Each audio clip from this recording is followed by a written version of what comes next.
So what I would like to do with you this afternoon is just to give you a bit of my impression of being 10 days in the ground. So basically what I have decided is to go around and visit the 3 countries and get a global view of what's going on.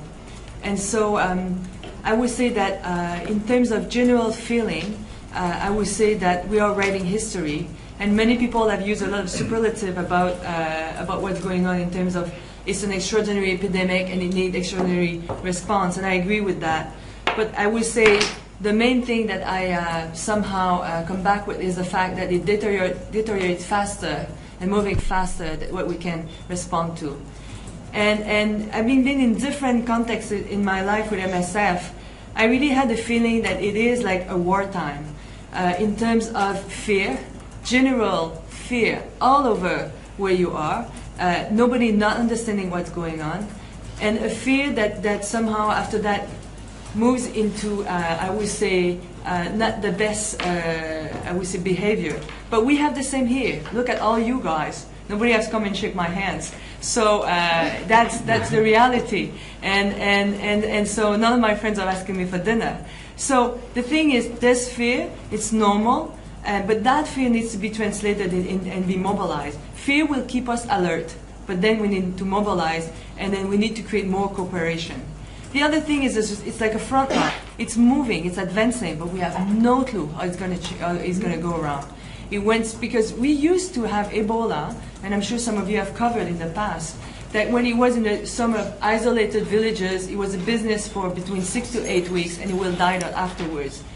Our first cases of Ebola was in March 2014, if you remember well. We got the warning at mid-March, and then we got finally the confirmation on the 21st to our dismays.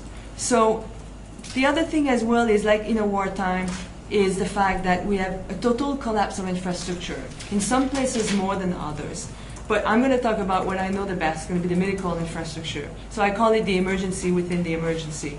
Is today, because of the fact that people have been infected, we thought that in the 4 countries, in terms of healthcare workers, there were 80 deaths and 170 infected. So this is a real impact on how you can provide healthcare. But as well, he has created distrust in healthcare centers. People don't want to go and consult. So that's another problem.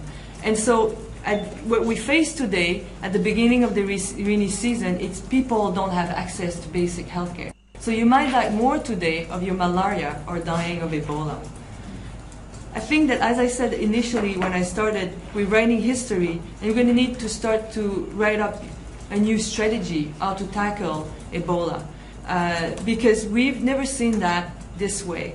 And it reminds me when I was thinking and reflecting in the plane on the way back, when we started to have cholera in open setup. We had no clue how to do it. We used to have it in the early 90s, late 80s, only in refugee camp or displaced camp. And when it opened in the open area, open setup, we just said, oh my God, this is the same disease, but how does it behave in a new environment? We have the same thing today.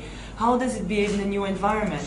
We have today Ebola, not in a small isolated village, but now it's in Monrovia, a 1.3 million population city. So how it's going to behave? How are we going to tackle it? We know today we have clusters in different spots in Monrovia. We don't have the means to tackle and then have a right description of what's going on. So in terms of what I've seen in the 3 countries, the 3 countries are at different stages of the epidemics. So if you take Monrovia, we just started to have cases a few weeks ago, they are still, I would say, trying to get their function together. And they need, right now, help. They need leadership, coordination, means they will not be able to overcome that by themselves unless some extra capacity is coming in the country. And as well, if we don't stabilize Liberia, we'll never stabilize the whole region. So that's today one of the places that needs to have fast action. And just to give you figures, we are in Monrovia, and this is we had a team now for 4 to 5 weeks. we have built a center that hopefully is going to open this weekend, Ebola Medical Center, and we're going to have capacity for about, there will be capacity for more than 100 beds, but the thing is, we don't have right now the full staff to make it work at this level.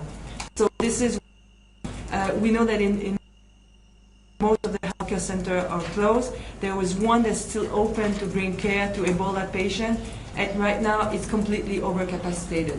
Patient, when I was there, the day I left, my team called me and said there's 18 people who are waiting under the rain to be triaged and get into the centers. We could not even take care of the dead bodies as fast as they were coming. So this is a real emergency. In Liberia, which is close to the epicenter where it started at Gekedu, we have a center that we took over, and it is a capacity for 40 patients. And as of this morning, I was talking to my team, and they said there's 137 people in the centers. We've never seen that. In the past, we had cluster, and then we'd have about 20 patients at the most. When we were in Gekedu a few months ago, we said, "Oh my guys, this is 30 patients. Never seen that." We are like 4 times that. And we, of course, don't have the capacity. And my biggest concern is the fact that we are exposing the medical staff over and over again.